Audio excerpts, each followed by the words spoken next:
నిన్ను నువ్వు నమ్మి ముందుకు సాగు, చరితగా మారే స్థాయికి ఎదుగు. నీలో శక్తి ఉన్నది, దాన్ని పదును పెడితే ఫలితం ఉన్నది. మంచి రోజు రేపే ఆరంభించవా.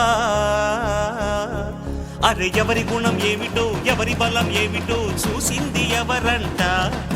అరే విత్తనము చిన్నదంట, మర్రి చెట్టు పెద్దదంట, కొంతకాలం ఆగమంట. సింగమల్లె నువ్వు శిఖరము చేరు,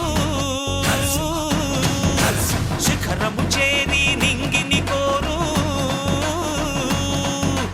నా పేరు నరసింహ, ఇంటి పేరు రణసింహ, నా తోటి ఉన్న సేన ఊరికెటి యువసేన. చూపు ఉగ్ర నరసింహ, రూపు దివ్య నరసింహ, యుద్ధమంటూ వచ్చిందంటే పంజాబీ